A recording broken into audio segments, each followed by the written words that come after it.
Good afternoon sa inyong lahat.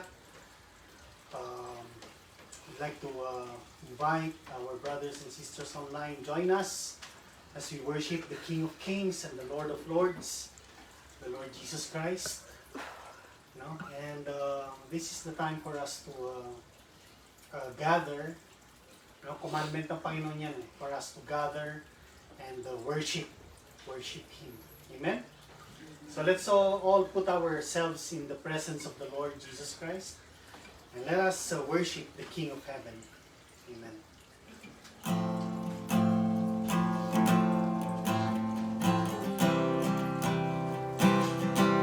Let's sing our song to the Lord.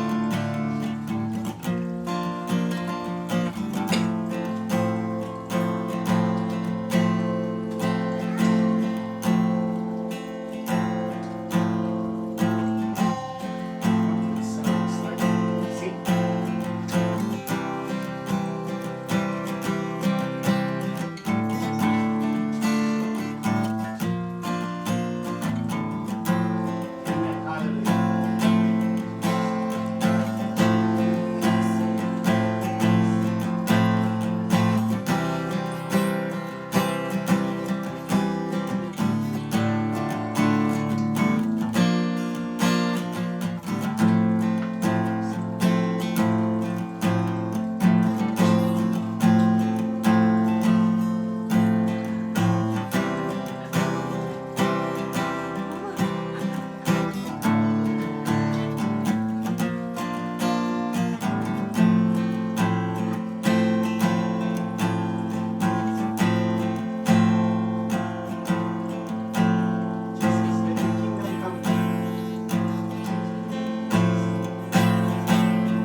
once, Lord, we would see you, Lord.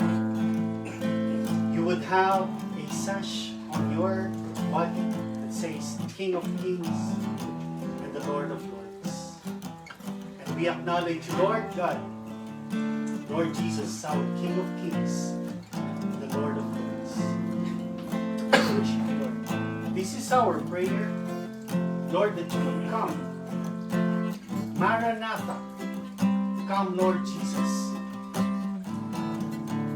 Lord, as we wait for your coming, Lord, we are gathered together in this place right now to worship, to serve you, and to hear from you, Lord. Your words to speak to us, that you would speak in our hearts, that as we worship you, Lord, we would see you in your glory, in your majesty, in all of your goodness, Lord. So, Lord, again, this is our prayer. Come, Lord Jesus. We know that you are here with us right now, as you have said in your word. You are with us. You are Emmanuel, the God who is with us. He will never leave us. He will never forsake us. So, Lord, as we worship you, Lord, take your place. Be glorified and be magnified in our midst. We love you, Lord. We give you all glory. In Jesus' name. Amen. Let's continue to sing our songs.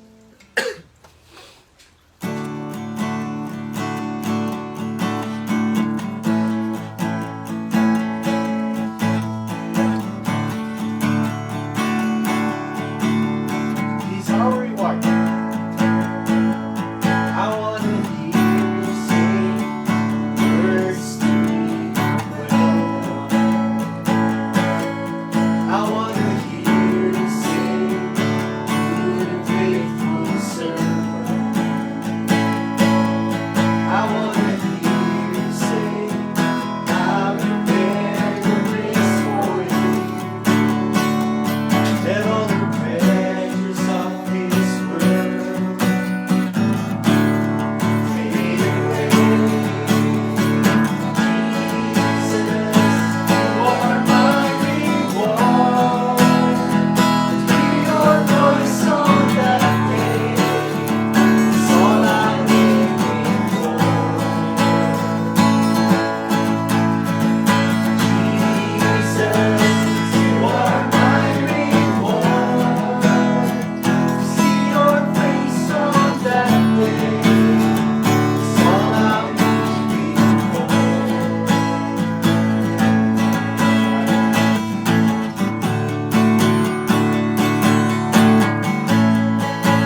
Lord. No? That when we see Him, ang sasabihin niya sa atin is, well done, good and faithful servant. Do you want that? Amen. Amen. Hallelujah. Gusto natin lahat yan. So let's continue to worship the Lord.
Thank you, Lord God,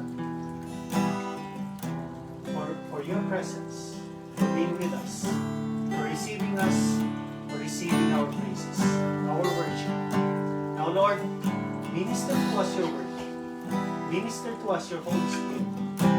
Lead us into a full worship, Lord, by receiving you, by receiving your word in our lives, giving us the grace that we may see, we may hear, we may understand.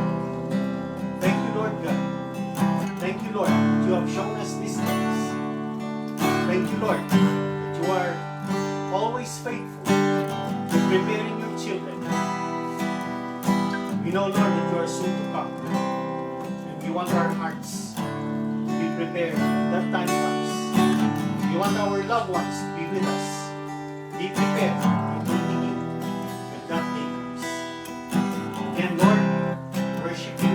We give you all the glory, honor, and praises in the matchless and precious name of our Lord Jesus Christ.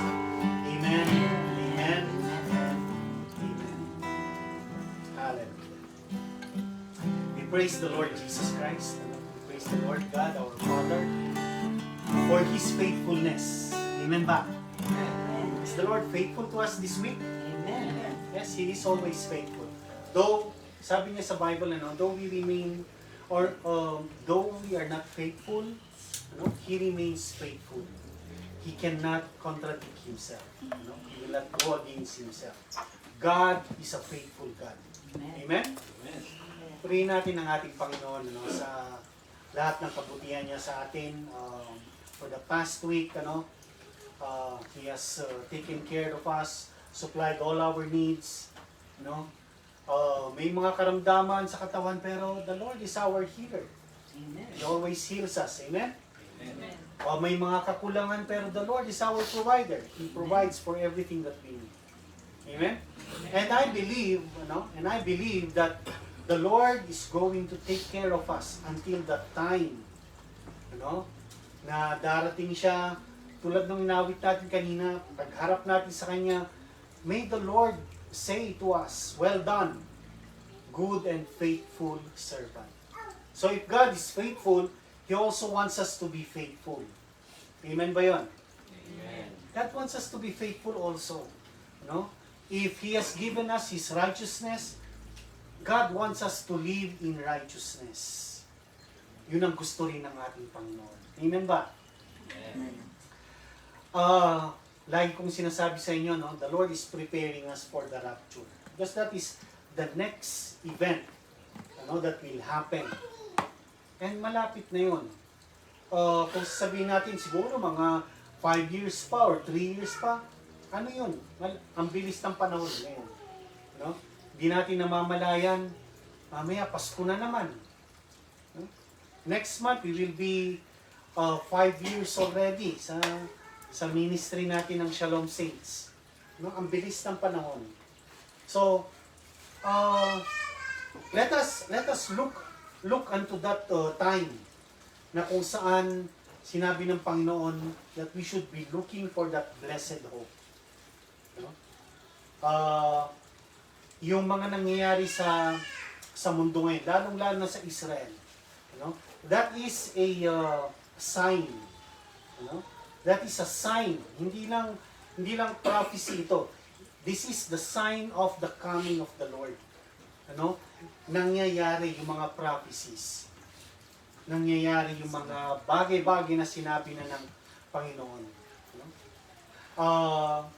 Kanina lamang, or I think kahapon, nag-attack na rin ng US sa Iran. Binomban na rin niya ang Iran. So, hindi tayo nag-expect ng grabing gera, but the Lord said, these are the signs that there will be wars and rumors of wars. Nangyayari yan. So, maaring kung eto na nga yung Ezekiel chapter 38 and 39, kung saan magsasama-sama yung mga bansa para to go against Israel. Then, kung nangyari yan, then, malay nyo, sumama na rin yung China, ang Russia, sa mga bagay-bagay na yun. Pero, ang sabi ng Panginoon, there will be wars and rumors of wars, but it is not yet the end. Hindi pa yun ang katapusan. Marami pang mangyayari.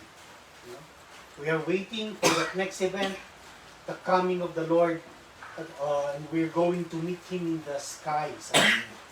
The dead in Christ will rise first.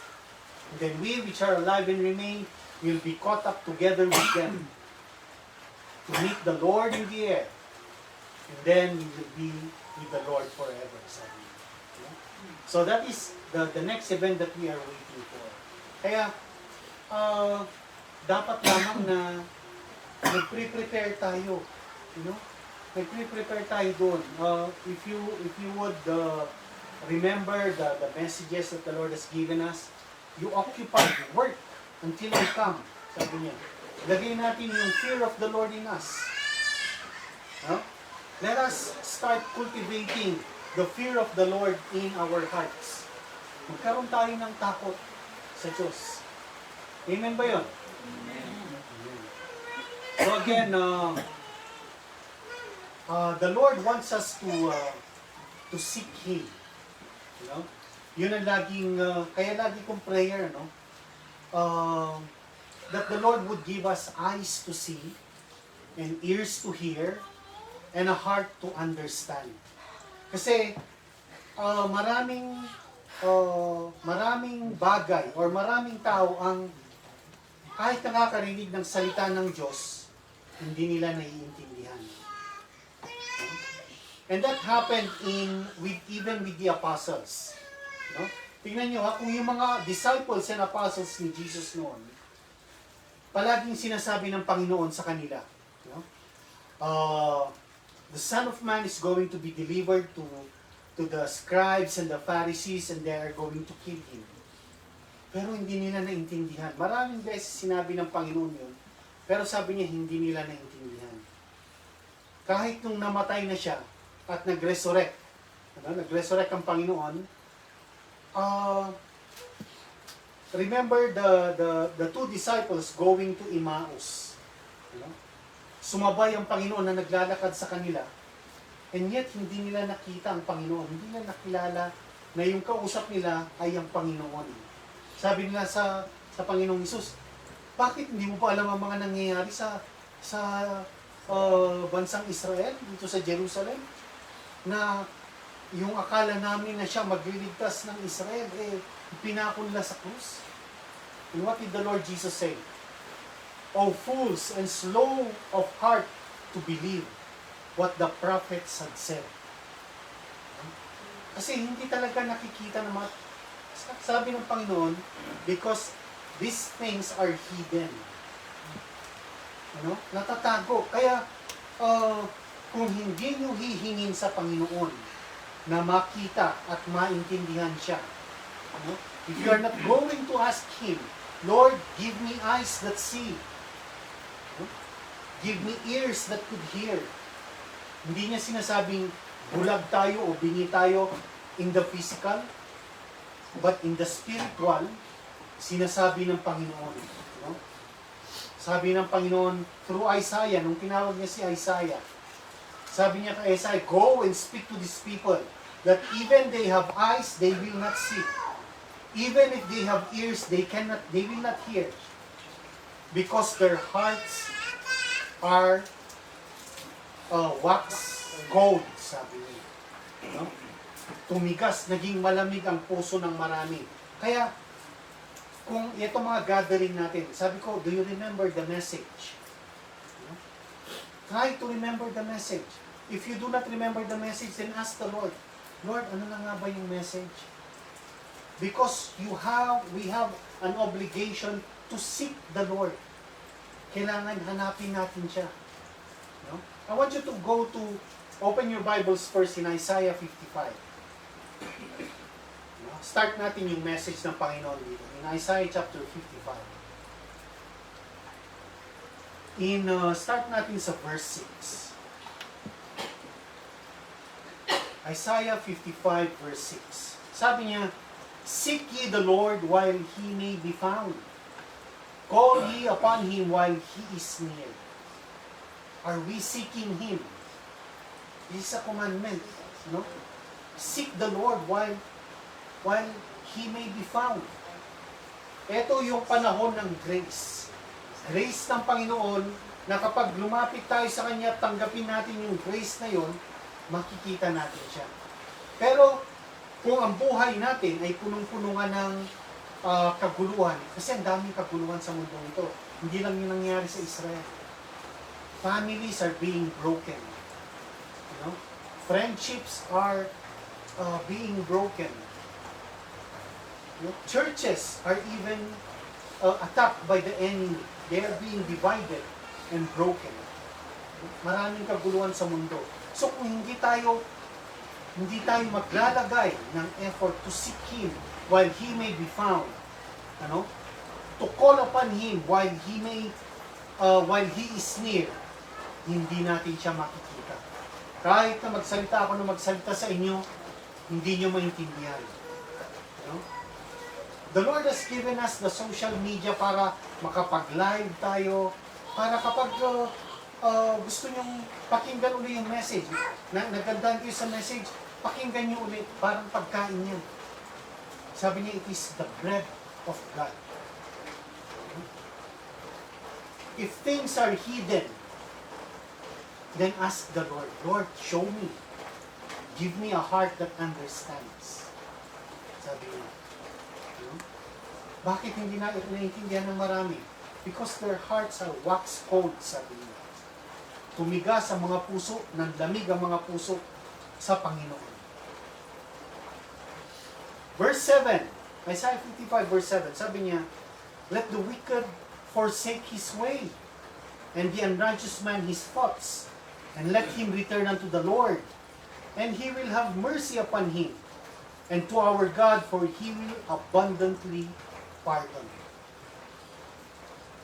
Verse 8, for my thoughts are not your thoughts, neither are your ways my ways, saith the Lord. Kanino niya sinasabi ito? To the wicked. To the wicked. Because the righteous, kung yung naghahanap talaga sa Panginoon, yung kung nasa Panginoon tayo, some of His thoughts will be our thoughts. His ways will be our ways. No? But the wicked, sabi niya, you forsake your ways. Let the wicked forsake his way, and the unrighteous man forsake his thoughts. Kasi ano ba yung isip ng mga tao? Ang isip ng mga tao, makaganti, makalamang. That is not the thoughts of the Lord. Sabi niya, my thoughts for you is not to harm you, but to give you a hope and a future. What are the ways of the Lord? Isipin nyo ha, ito sasabihin ko sa inyo, walang ibang magsasabi sa inyo nito. Walang ibang magsasabi sa inyo, kung masakit man, dahil pamilya tayo, sasabihin ko sa inyo, kung ano yung hindi gusto ng Panginoon. Try to imagine the Lord Jesus Christ. Nung nandito siya sa mundong ito, nung nag-incarnate ang Panginoon, try to imagine His ways. Ano ba yung ways niya? Kung sabi ng mga tao, He is a drunkard, He is a glutton. May isip ba natin na si Jesus noon, araw-araw, lasing siya? Yun ba ang ways ng Panginoon? Gusto ba ng Panginoon na, sabi niya, the Pharisees and the scribes mocked Him, saying, He is joining Himself with the sinners. Bakit? Sinners. Kasi maraming sinners ang kasama niya. Pero ibig bang sabihin, try to imagine, nagiinuman pa sila, naglalasingan pa sila? Those are not the ways of God. Sabi niya, let the wicked forsake his way. Because that is not my way. The ways of God, sabi niya, in verse 9, for as the heavens are higher than the earth, so are my ways higher than your ways. What are the ways of God? It is the way of righteousness. Katuwiran. Hinahanap niya ang Diyos. Sabi niya, The Father has not left me alone because I always do the things that pleases Him. Do you want to please the Lord? Let us please Him. You know? Sabi niya, and my thoughts higher than your thoughts. Kung hinahanap natin ng Panginoon, sabi ko kanina, the thoughts of God will be our thoughts. Ganon din ang pag-iisip din natin. You know? Doon din tayo mag-iisip. Ganon din tayo mag-iisip. Sabi niya, in verse 10, for as the rain comes down and the snow from heaven, and does not return there, but waters the earth, and makes it bring forth and bud, that it may give seed to the sower and bread to the eater, so shall my word be that goes forth out of my mouth. It shall not return unto me void, but it shall accomplish that which I please, and it shall prosper in the thing whereto I sent it. I am a preacher of the Word of God. Ang trabaho ko lamang is to preach the Word to you. Kasi ang sabi ng Panginoon, yung kanyang salita, hindi babalik sa kanya ng walang pakinabang. Hindi babalik. It will not return to Him empty. It will not return to Him void. But it shall accomplish its purpose. What is the purpose of the Word of God? To renew our thoughts. To renew our ways. So kung walang nababago sa thoughts natin at walang nababago sa ways natin, then yung salita ng Panginoon hindi pa na-accomplish yung purpose niya sa mga tao. Pero hindi masasayang ang salita ng Panginoon. Ano? Pero sana hindi mahuli ang lahat. Huwag natin patigasin ang mga puso natin. No? Tanggapin natin yung salita ng Panginoon. And let us seek Him while He may be found. Ano? And call upon Him while He is near. Sabi niya. Naintindihan ba natin yun? Ha? Because that is the kingdom of God. That is the kingdom of God. The kingdom of God rules, or the Word of God rules in the kingdom of God. Yun ang magiging rule natin. Ano? Dun sa kalangitan, dun sa kaharian ng Diyos, ang magiging rule natin, yung salita ng Diyos. Kaya nga, ngayon pa lamang, dapat na-accomplish niya sa atin yung mga gusto niyang i-accomplish. Pero the Lord knows these things. You know? The message today, you know, is about connected din dito sa verse na to, no? Because if you remember in Matthew chapter 7, binanggit ng Panginoon yung dalawang builder ng mga bahay. You know? One built his house upon a rock. Ano ibig sabihin nun? Matibay ang kanyang foundation. No? But the other one built his house on the sand. Sabi niya. Anong pagkakaiba ng dalawang ito? Nung dumating ang bagyo, sabi niya. Nung dumating ang bagyo, yung nandun sa sand, madali lamang nabuwal. No? Pero the one that built his house upon a rock, you know, kahit na anong bagyo yung dumating, hindi siya matitinag. Bakit? It was founded on a rock. And what did he say about this man who built his house upon a rock? Sabi niya, he is the man who hears my word and obey it. Ano? Napakinggan yung salita at sinunod. Ginawa nila. Yan yung matalino, sabi niya, they are the wise builders. They built their house upon a rock. Amen ba yun? Amen. Ano? Hindi lang basta salita ng Panginoon ito. Ano? Itinuturo niya, sinabi niya ito, ibig sabihin, it will accomplish its purpose. Kung ilalagay natin sa ating mga buhay, let us build our house with a foundation upon the rock. And that rock is the Lord Jesus Christ. Amen. Amen? Amen. That rock is the Lord Jesus Christ. No? The Lord is talking about a firm foundation. The Lord is talking about a firm foundation. I want you to go to 2 Timothy. 2 Timothy chapter 2 in verse 19. Let us put our eyes on this scripture. This is the message of the Lord to us today.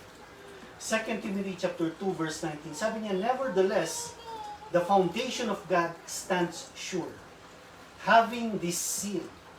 The Lord knows them that are His, and let everyone that names the name of Christ depart from iniquity. No? Sinasabi ni Paul kay Timothy ito. Sabi niya, nevertheless, the foundation of God stands sure. It is firm. Matibay. Sigurado. Yung pundasyon ng Diyos, sabi niya.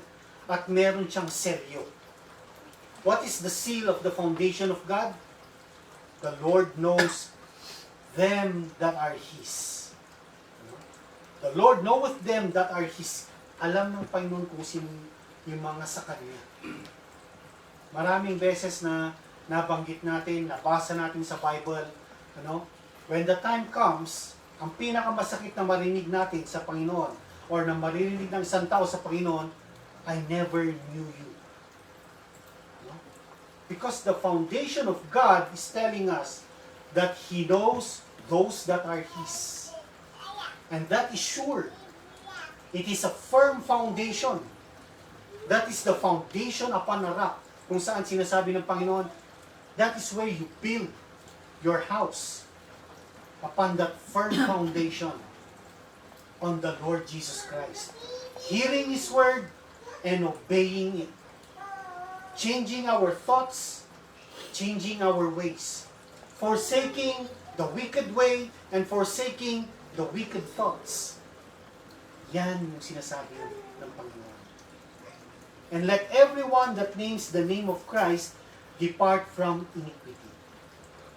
So, ano nga ba yung firm foundation na sinasabi ng Panginoon dito? Ito yung hearing His word and building it. Hearing His word and building that foundation by obeying it. Dapat isinasa pamuhay natin yung naririnig natin. Lalong-lalo na, ito na yung panahon na hindi dapat tayo nagwawalang bahala. The Lord said, one of His commandments in the New Testament is that do not forsake to assemble together. Do not forsake to assemble together. Yes, we can go online. Kung malayo kayo sa fellowship area, sa church, na kung saan in-establish ng Panginoon yung pangalan niya, then you can go online. But if you have the time to go, wala nang pandemic. Hindi na sarado. Dapat magkakasama tayo. We are to be doing what the Lord wants us to do. To gather together.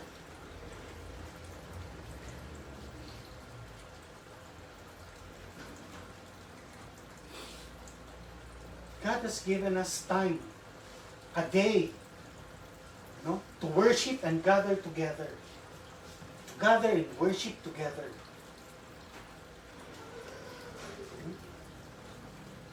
Sayang if you are just listening to the words of God and that you are not doing it. Sayang. God is giving us this time, this chance, to be renewed, to be more like Him. If you are not, if the Word of God doesn't matter to you, you're just laughing about it, that's not good. Okay? That is the way of the wicked. Those are the ways of the wicked. They were hearing Him, and yet they were mocking Him. They were laughing at Him.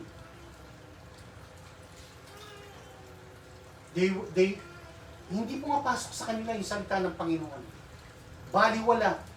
They think that life is just here on earth. Yun ba ang tingin ninyo sa buhay? It's just here on earth? Hindi.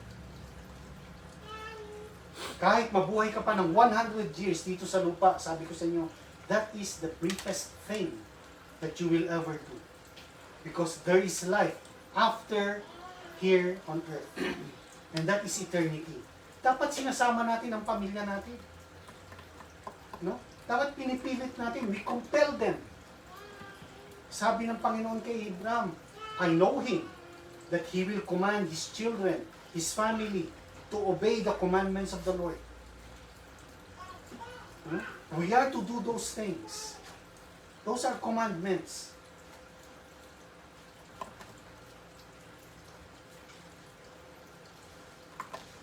Let us put time, effort. Meron tayong dapat ginagawa, to cultivate our hearts in obeying the Word of God. Kasi yun ang mahirap. Madali lang makinig ng salita ng Panginoon. But to obey it and apply it in our lives, mahirap yun. Mahirap yun. Magpa 5 years na tayo sa ministry. And what is the foundation of the Lord? It is sure. If we are building the foundation of the Lord, that is a firm foundation, sabi niya. He knows those that are His. Are we part of His? Can we say that we are the Lord's? Amen. So, again, ang tanong ko, are we building our life on a foundation that will really last? The storms that will come.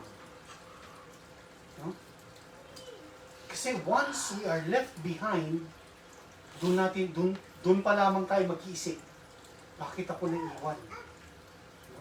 And that is too late. Dadanas na ng sobra-sobrang bagyo ang buhay ng tao kapag naiwan siya dun sa event na sinasabi nating rapture. Sobrang kahirapan yun. For you to be saved, kailangan mapugutan ka ng ulo. Kung hindi man, magtatago ka, mamamatay ka sa gutom because no one can buy or sell at that time without the mark of the beast. You take these things seriously. Sabi ko sa inyo kanina, walang ibang magsasabi sa inyo nito. Okay? You take it seriously. No one is going to tell you these things again. Pagdating ng panahon, yung mga disciples, nung namatay ang Panginoon, hindi nila maalala yung mga sinabi ng Panginoon. Until the time na nung nag-resurrect ng Panginoon and they were filled with the Holy Spirit, naalala nila. Kaya pala, ito pala yung verse na sinasabi, kaya pala nagalit ang Panginoon doon sa simbahan, pinaalis niya lahat yung mga nagtitinda sa simbahan. They remembered. Yung sinabi pala ng Panginoon, destroy this temple and I will raise it up in 3 days. Ang sinasabi niya pala doon, yung katawan niya. That's the only time that they remembered. Huwag naman sanang umabot sa panahon na tapos na yung rapture, saka natin maalala, ito pala yung message noon.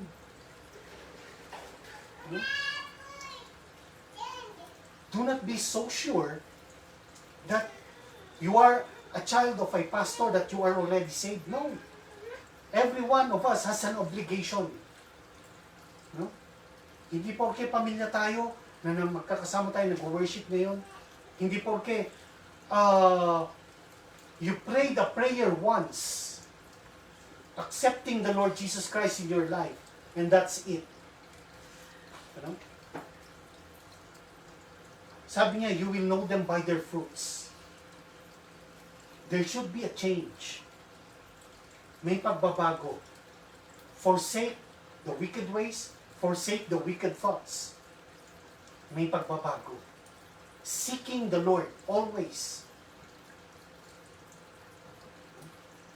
Seeking the Lord always. Kahit na kahit na hirap yung mga anak ko, magsama-sama kaming magbasa ng scripture reading natin.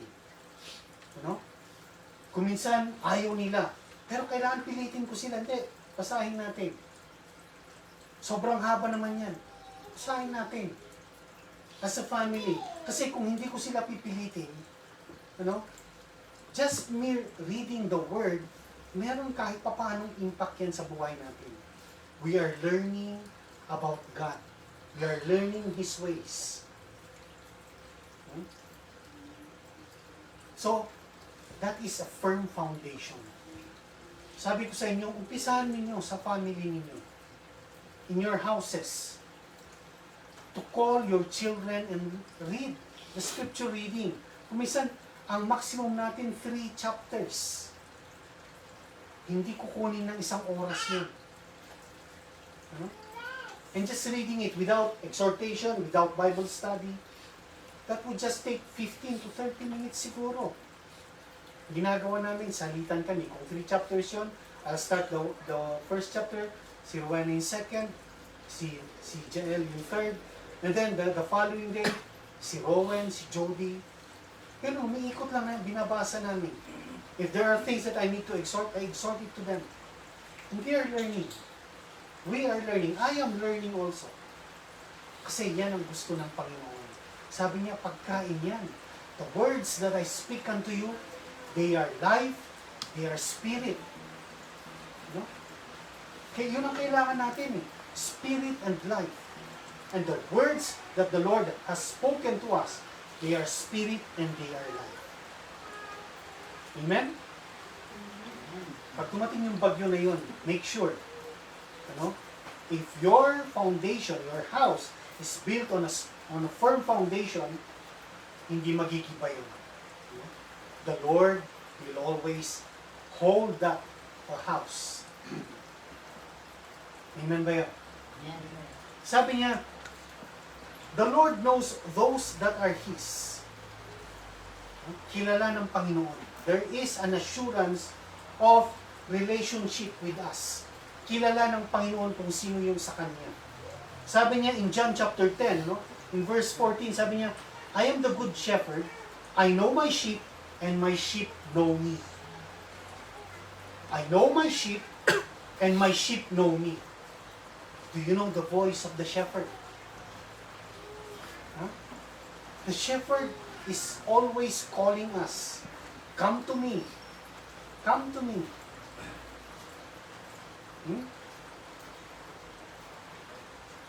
The Lord knows them that are His. Kilala ng Panginoon kung sino sa Kanya. Because He looks at the heart.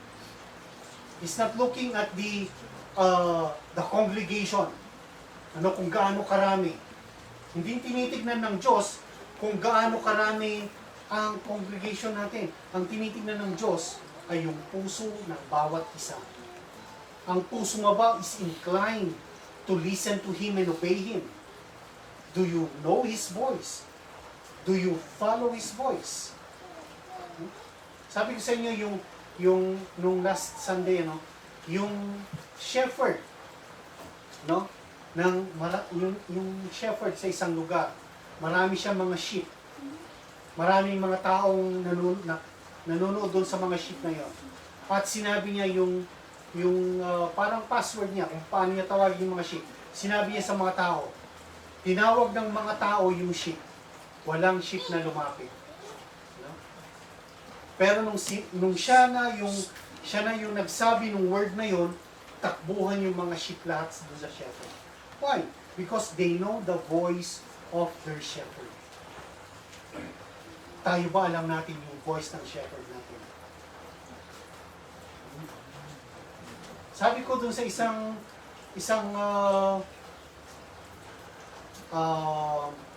hindi naman siya kapatiran pa, pero panay ang lapit, panay ang message niya na nangihingi or nangihiram, parang gano'n. Sabi ko sa niya, sinisharean ko I give him the word of God. Sabi ko, kung umattend ka sana ng service at makarinig ka ng word. Because the Lord said in His word, I have been young and now I am old and I have never seen the righteous beg for bread. For my God will supply all your needs according to His riches in glory by Christ Jesus. Sinasabi ko, kasi maraming tao ang sabihin natin hindi tama ang tinatakbo ng buhay. Pero pag tinignan mo, bakit hindi tama ang tinatakbo ng buhay? Because they have forsaken the Lord. They are not following the Lord. Because anyone who follows the Lord will definitely take care of them. Do we believe that? Amen. Yes. He will take care of us. Kung meron man lack, we have a supplier. Kung meron man sickness, we have a healer.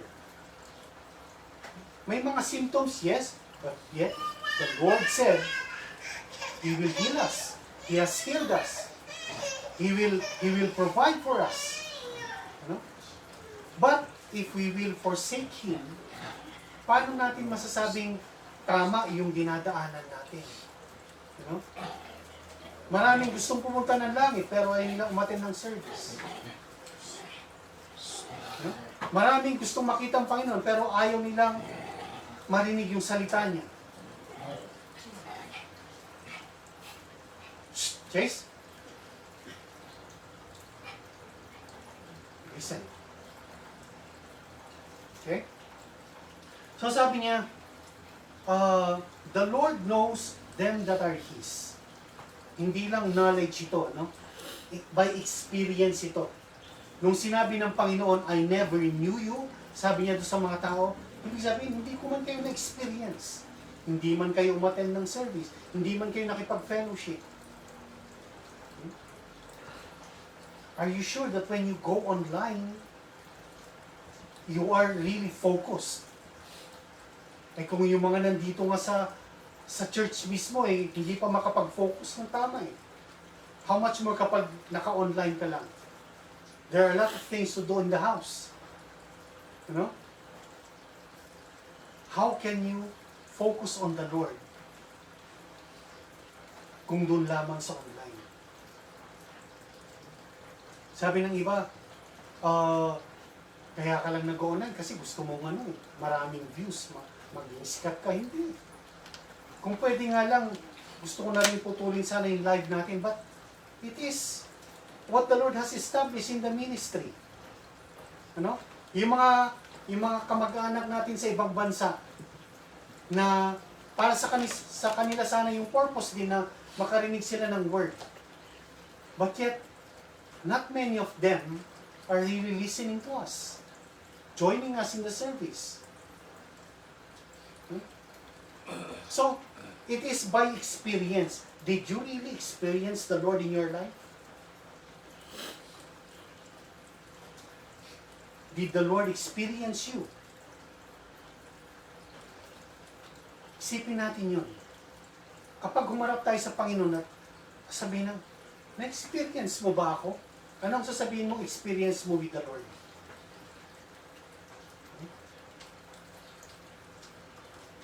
Sabi ko sa inyo noon, always agree with the Word of God. When the Lord says, my sheep hear my voice, you say amen. Hindi mo sasabihin, hindi ko man naririnig ang Panginoon. Our confession matters very much. You know? Our confession matters very much. If you say you do not believe, that is a confession. When you say you believe, I believe, I can hear His word, then you will hear Him. Amen ba yun? Maintindihan niyo ba ibig sabihin doon? Amen. Ha? Tingnan ninyo kung ano yung kino-confess niyo. The church, the early church, ang layo-layo natin dun sa mga early church na noon eh. Because the early church, they believe that what they say is what they believe. They believe and they spoke. Kung ano yung pinaniniwala nila, yan ang sinasabi nila. They do not speak what they do not believe. Kung ano yung pinaniniwala nila, yun ang sinasabi nila. It matters.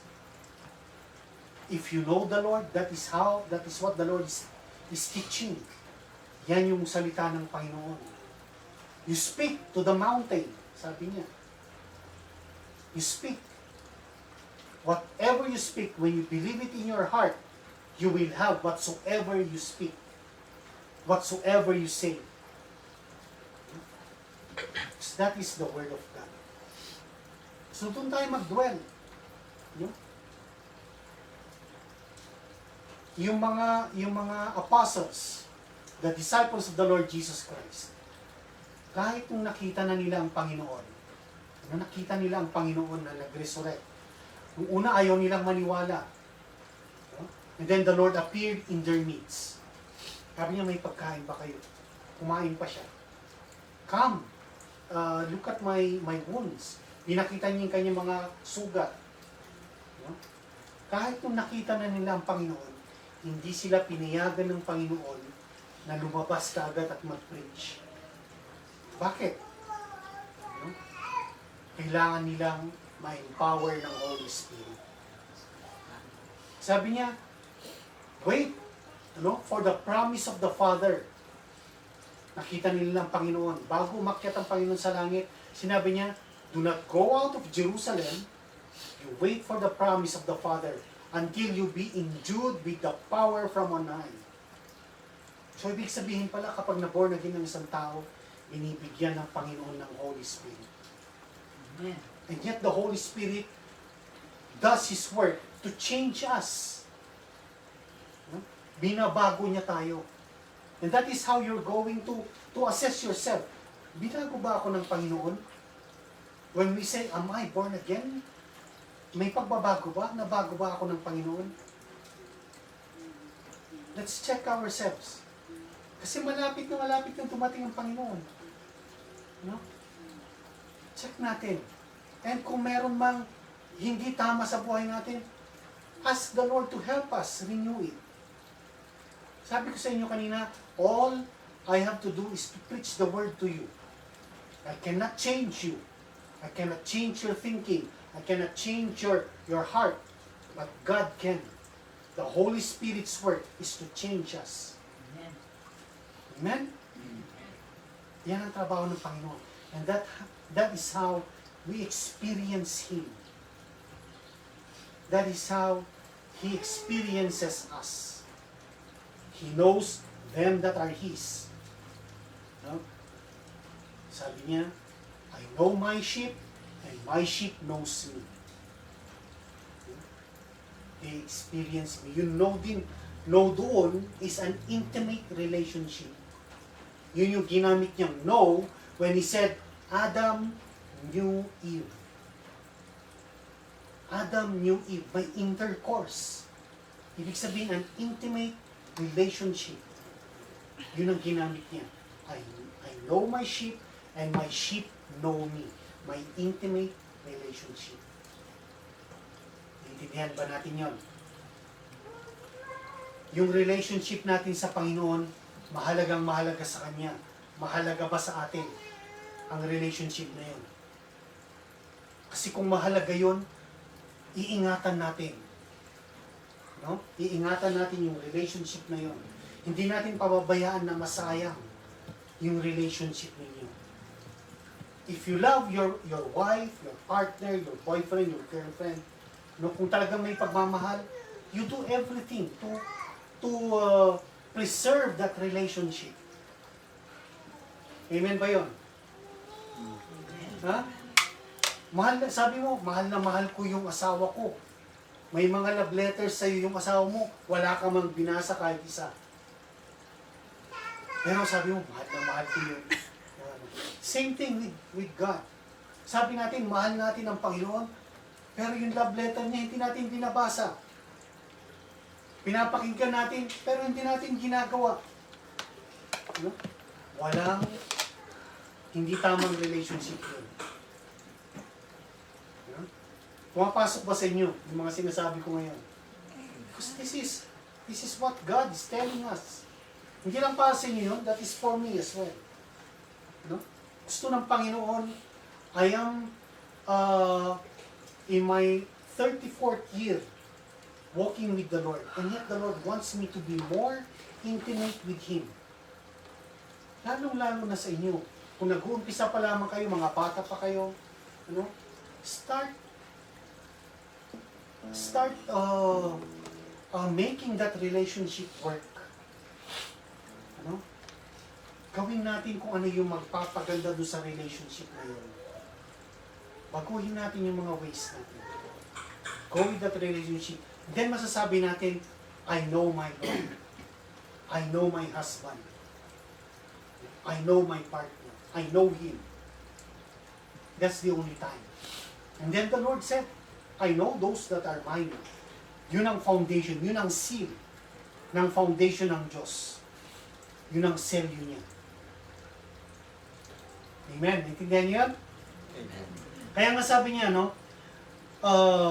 in that 2 Timothy, sabi niya, nevertheless, the foundation of God standeth sure. The Lord knows them that are His.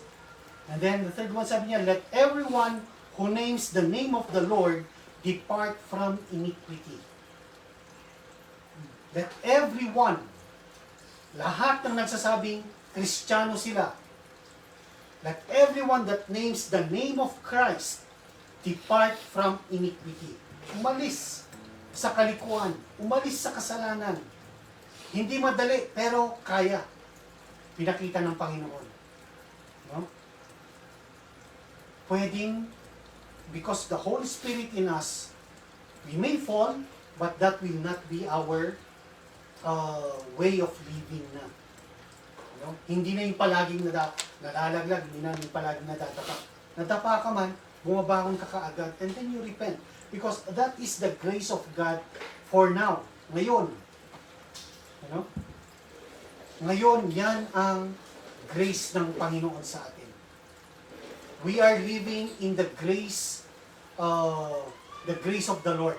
For 2,000 years, nandun tayo sa grace ng Panginoon. Pero that grace is about to end. Pag nangyari yung rapture na yun, that grace would end, would stop. Yung grace na yun. Pugutan ng ulo ang labanan. Sabi ko, si Joseph, when you're reading, ito yung isang benefit ng reading the Word of God. Sabi ng Panginoon kay dun sa dalawang naglalakad sa Emmaus, from Moses and the prophets and the Psalms, He expounded unto them the things concerning Himself. So even in the Old Testament, this is how we read the Bible. In the Old Testament, sabi niya, He expounded to them concerning Himself. In the Old Testament pa lamang pala, nandun na si Jesus. Amen? So when we read the Word of God, dapat hinahanap natin si Jesus doon. Nakikita dapat natin si Jesus doon. That is how we read the Word of God. And Joseph the dreamer, is one of the best example of Jesus. He was loved of the Father. He was loved. He was the favorite of his father. He was loved of his father, but was hated by his brethren. Ibinenta siya. Hindi siya tinanggap ng kanyang mga kapatid. That is what they did to the Lord Jesus Christ. Mahal na mahal siya ng ama, si Joseph. Mahal na mahal ng ama, si Jesus. Pero sabi niya, He came unto His own, and His own did not receive Him. Ganon din si Joseph. Pinagsilosan siya ng mga kapatid niya, ibinenta siya. And then, Joseph was given a Gentile wife. Gentile yung napangasawa ni Joseph. Alam niyo ba na since napako at nag-resurrect ang Panginoon, in Mount Calvary, 2,000 years ago, it was the time of the Gentiles.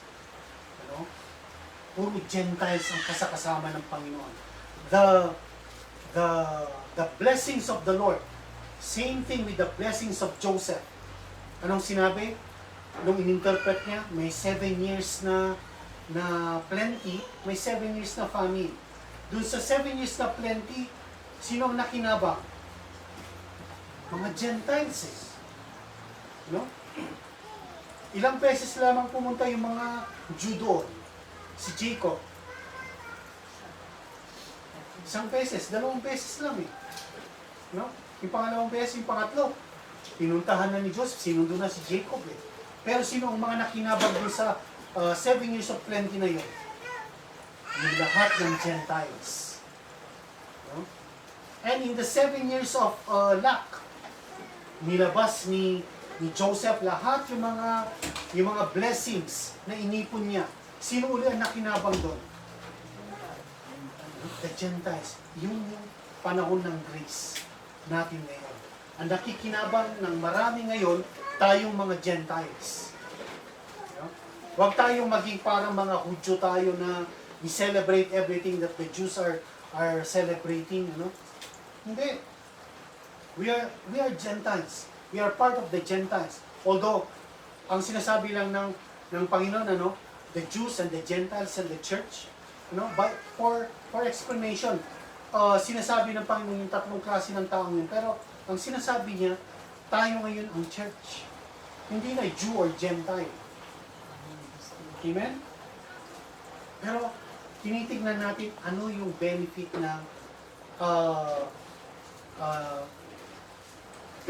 ng nalalaman natin yung salita ng Panginoon.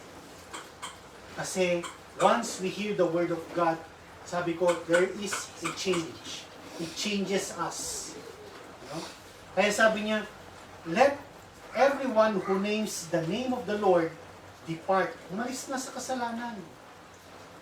Lagyan natin yung fear of the Lord sa buhay natin. Sabi niya, pag sinabi mong Kristiyano ka, huwag mo namang ipakitang ipagmalaki, ipagkalat, no? Ang example ko dito, si FPJ. Napanood niyo ba yung kahit butas ng karayom, papasukin ko? Sino nakapanood nun? Ako lang? Itinapon siyang sundalo siya. Itinapon siya sa Mindanao. No? And then, yung mga subordinates niya doon, pinuntahan niya doon sa bar. Sabi niya, naka-uniforme kayo, hindi na kayo nahiya. Nagiinuman kayo dito, naka-uniforme kayo. No? Sabi niya, para kayong mga asong gala. Para kayong mga aso, sabi niya, PJ, doon sa mga tao niya, huwag mo naman kami itulad sa mga aso. Sabi niya, hindi ba parang aso yung ginagawa niyo? Naka-uniforme kayo, hindi niyo binigyan ng karangalan yung uniforme niyo. Same thing with us. Ang sinasabi ko, sinabi mong Kristiyano ka, huwag mo naman ipakitang ang ginagawa mo ay gawain ng mundo. Ipakita mo na ang ginagawa mo ay gawain ng isang Kristiyano. Mahiya ka naman, parang ganon. No? Yun ang sinasabi ko. Huwag niyong ipagmayabang. Na ang ginagawa ninyo ay gawain ng karamihan sa mundong ito. Kung meron kayong gagawin, at alam ng tao na Kristiyano ka, huwag mo nang ipakita, hayaan mo nang ang Diyos ang humusga sa'yo. Because secret sins, kahit sikreto yan, babaguhin ng Panginoon yan. Papaalam ng Panginoon sa'yo yan. Mali ang ginagawa mo. Pero kapag sinabi mo Kristiyano ka, you're naming the name of Christ, and yet show it to the world that you are doing what the world is doing, bigyan naman natin ng kahihiyan yung Panginoon na sinasabi natin, Panginoon natin. Naintindihan niyo ba yun? Let everyone that names the name of Christ depart from iniquity. What is iniquity? Sin. It refers to sin, wrongdoing, or injustice. It's not just the outward acts, but the inward attitude, the rebellion against God's will. Kaya nga tinitignan natin, pinag-aaralan natin yung salita ng Panginoon para alam natin kung ano yung ayaw ng Diyos at gusto ng Diyos. Amen ba? Yun bang ayaw ng Diyos, gusto natin? Yung gusto ba ng Diyos, ayaw natin? Yun yung example ko eh. Gusto ng Diyos magbasa tayo ng Word. Pero ayaw natin magbasa ng Word. Ayaw ng Diyos na nagkakalat tayo, na sabi niya, in Psalms chapter 1, do not walk in the path of sinners. Do not sit down with the counsel of the ungodly. Pero, yun ba ginagawa natin? Kadalasan, yun ang ginagawa ng mundo. Kaya malis na tayo doon. Let everyone that names the name of Christ depart from iniquity. Okay? Yun ang sinasabi natin. Yun ang lagi kong pinapaalala sa inyo. Okay? Alam natin kung ano yung kasalanan. The Lord will tell us. And yet, hindi dapat natin pinagyayabang yun. Especially when we say that we are Christians, then let us depart from iniquity. Ano ang relationship ng foundation of God dun sa holiness? Stand sure, sabi niya, yung foundation of God. It is but right that we are to be holy. No? Sabi niya, in Romans chapter 6, do not let sin, Romans chapter 6 verse 12, buksan niyo. Do not let sin therefore reign in your mortal body to make you obey its passions. Do not present your members to sin as instruments to unrighteousness. Romans chapter 6, verse 12. Romans 6, 12, 13. 12 and 13. Okay? So, ang sinasabi niya dyan, huwag nating hayaan na itong katawan natin ay magamit pa sa kasalanan. Okay? Huwag nating hayaan. Kaya nga sabi ko, ayusin natin yung pamilya natin. Okay? Hindi lang para sa atin to, para sa lahat ng may tengang makikinig. May mga matang makakita at may mga pusong gustong sumunod sa Panginoon. Ang sinasabi ko, kung dun sa pamilya, paano ko sasabihin to? Pilitin natin na alisin na yung mga mahal natin sa buhay sa kasalanan. If we have children, not yet married, but living in together, ayusin natin. Tingnan natin paano magiging maayos. Otherwise, let them not sleep together. Huwag natin i-tolerate yun. Fornication and adultery is a sin against our bodies. Our body, sabi niya, is the temple of the Holy Spirit. Kung gusto natin maging maayos ang lahat, wag nating abusuhin yung grace ng Panginoon na, hindi naintindihan ng Panginoon ito. Gagawin ko to and then magre-repent ako. Hindi. Paano kung nabutan tayo na hindi tayo nakapag-repent? Tulad nung example ko nung nag-service kami doon sa wake ng mother ni Sister Vilma. Sabi ko doon, meron yung ini-invite doon na mag-attend ng service. Sabi niya sa kana, kapag 40 na ako. 39 years old siguro siya noon. No? Hindi siya umabot ng 40 kasi nakatulog siya sa isang jeep, na-aksidente yung jeep, napuputan siya ng ulo. Nakapag-repent kaya siya. Hinindihan niya kaagad yung invitation sa kanya to hear God, to hear the Word of God, to fellowship with believers. Tinanggihan niya sa kana pag 40 na ako. Akala niya hawak niya ang buhay niya. Paano kung umabot tayo sa time na yun? Okay? Huwag nating sanayin ang sarili natin na kampante tayo na tama yung ginagawa natin kahit mali. Okay? When you name the name of Christ, meron tayong obligation to be going to the holiness of God. Hindi naman ako nalasing eh. Kailan natin malalaman kung nalasing tayo? Kaya ko, nakauwi pa naman ako, hindi naman ako nagsuka. Ibig ba sabihin nun, hindi ka lasing?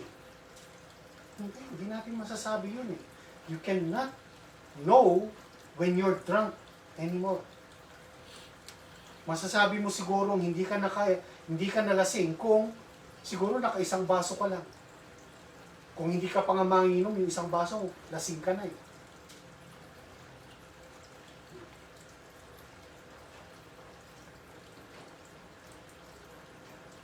Let it sink in.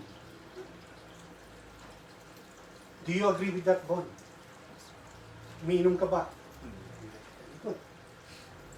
Kasi hindi natin alam kung kailan yung kalabisan natin doon. So wag natin sanayin na kampante tayo na, hindi, nandun ako sa grace ng Panginoon.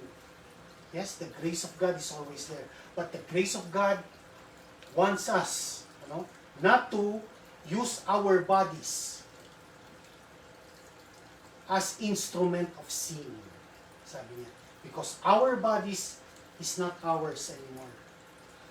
You were bought with a price, sabi niya. You are not your own. Hindi mo pag-aari ng sarili yan.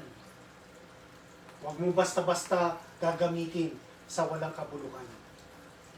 That is what the Lord is telling us.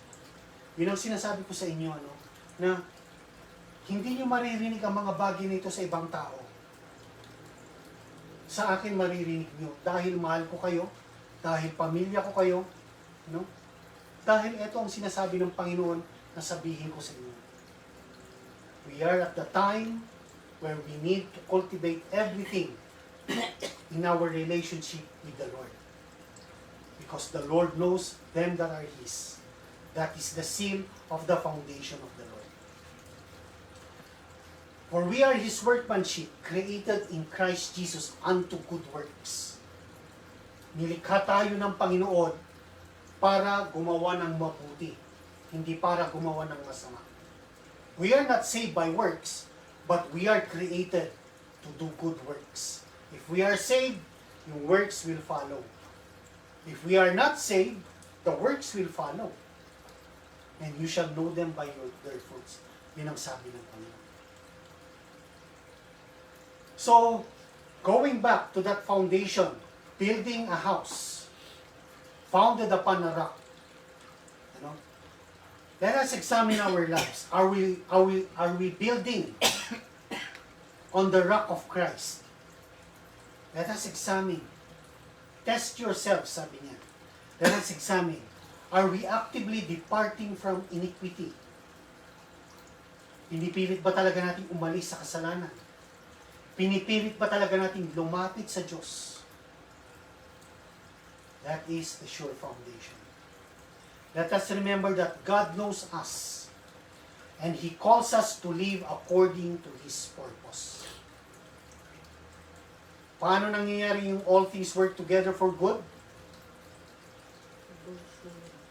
To those who love Him and are called according to His purpose.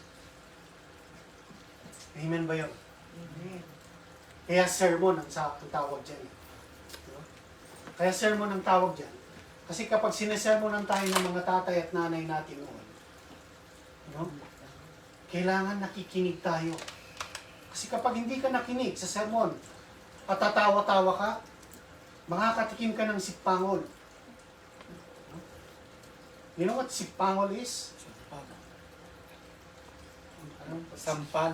Sampal, makakatikim ka ng Kasamtagal. batok. Katos. Kaya tinawag na sermon. Bilang tatay ninyo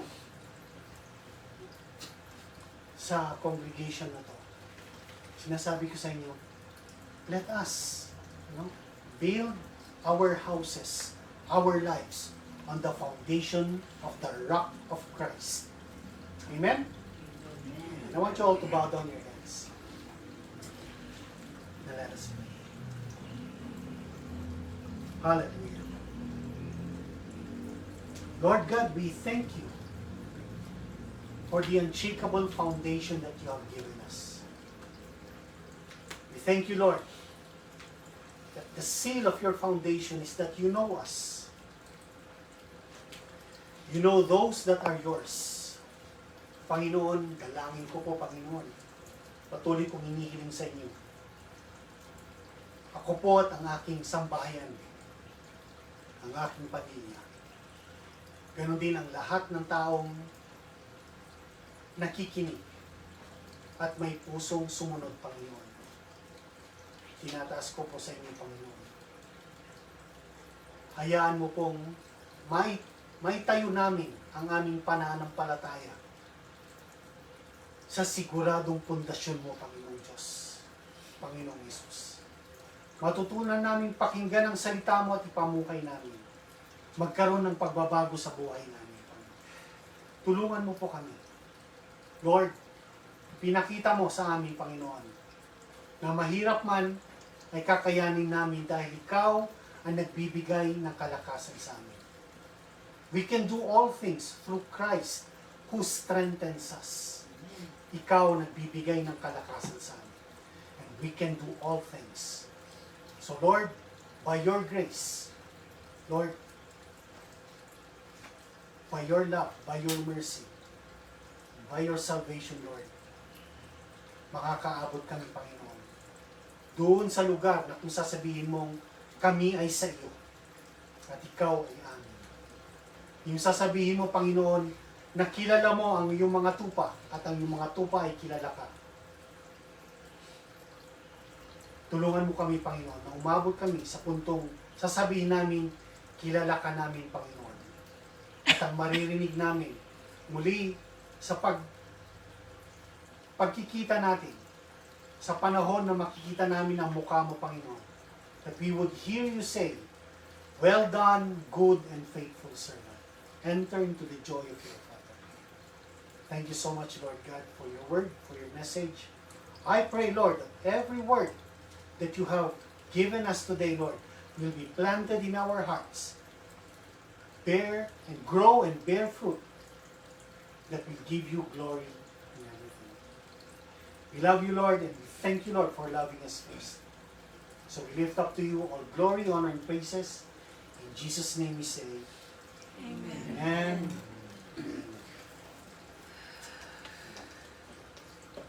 Gustuhan niyo ba yung salita ng Panginoon? Amen. Sarap ang salita ng Panginoon kung tatanggapin natin with all our hearts. Amen? Amen. I would like to call on Auntie Glo, Sister Glo, to give us the word for our giving sa oras na ito. Auntie Glo?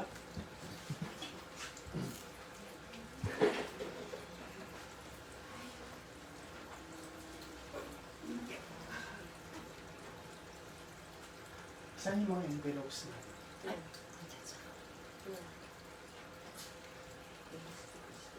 Basta-basta lang.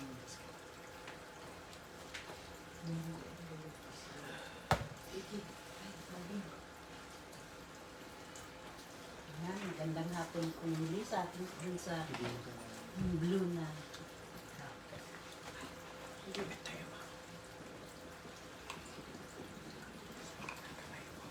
Napakasarap na ng mensahe ng Panginoon. Kalimutan ko na ito rin ilabas. Nakafocus.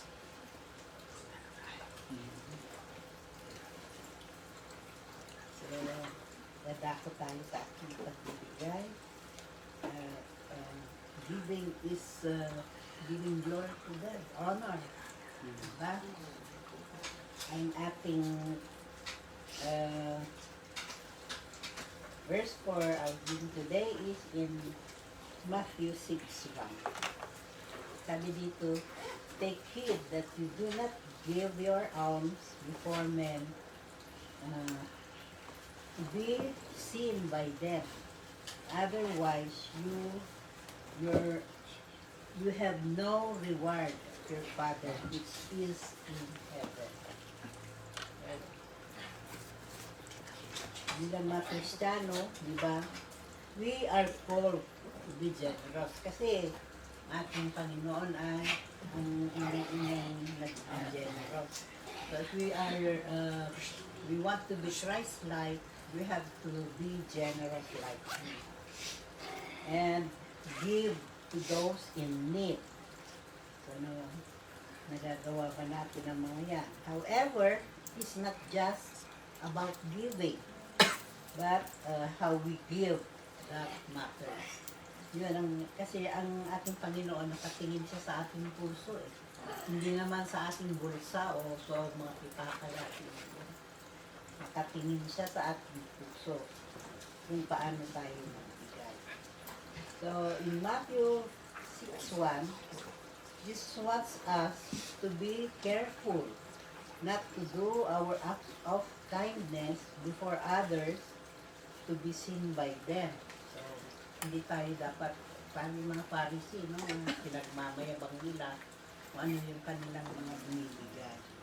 If we do, then we will have no reward from God.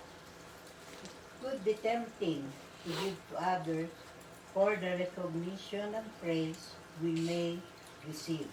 So, hindi rin dapat tayo nagbibigay para lang sabihin ng mga tao sa atin, wow, ang bait naman yan, ang galing naman yan yung tumulong, galing naman yung nagbigay. But true giving is not about us. It's about the other person and about honoring God. We show our love for God when we put the needs of others before our own desires, for attention or admiration. So, yun nga, hindi dapat tayo nagyayabang. We should have a true understanding of what it means to give without expecting something in return. Kasi kung minsan maraming nagsasabi na bibigay naman ako lagi ng tithes ko, pero hindi naman bumabalik. Sabi nila sa akin, babalik. Hindi na ibig sabihin na kung nagbigay ka ng tithes mo, na halimbawa 10% mo, babalik naman din lang sa iyo yung 10% na yun. Maraming paraan ang Panginoon para magbalik ng blessing sa atin dahil sa ating pagbibigay. So let us strive to give without seeking recognition and to do so out of love for God and a desire to help others.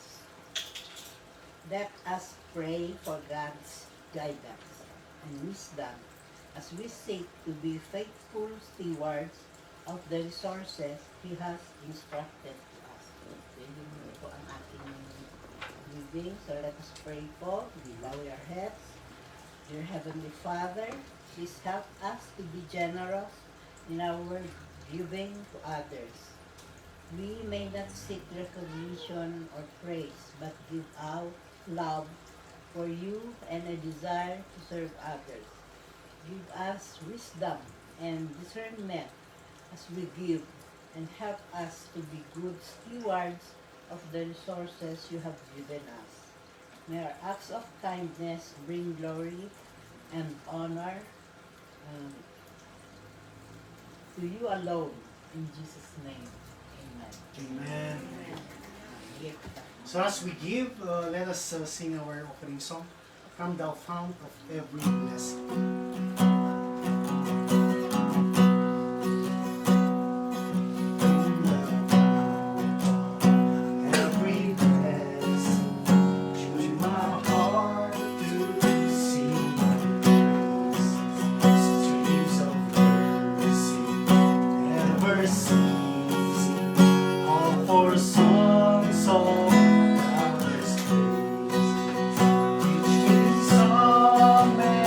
Melody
and seal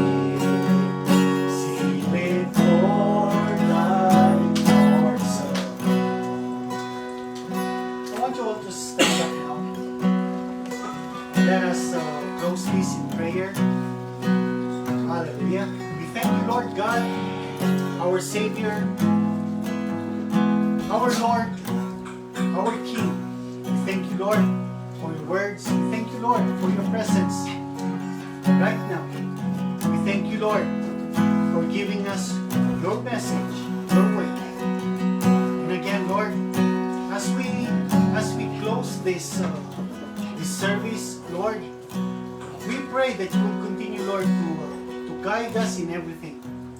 Give us again the grace that we may be able to obey you with our walk with you, that we may learn your ways, forsake our wicked ways and forsake our wicked thoughts, that your thoughts be our thoughts as well.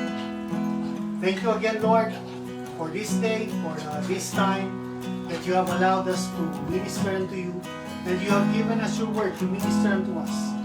As we separate our ways this afternoon, Lord, again, we expect, Lord, that you would continue to give us and pour down your mighty blessings upon us, giving us the things that we will be needing, especially, Lord, the spiritual things. So, Lord, again, be glorified, lift you up in our lives. In the name of Jesus we pray. Amen and amen. Lift up your hands unto the Lord. The Lord bless you and keep you. The Lord make his face to shine upon you and be gracious unto you. The Lord lift up his countenance upon you and give you shalom. In Jesus' name, amen and amen. Ganang hapon sa inyo lahat. Hallelujah.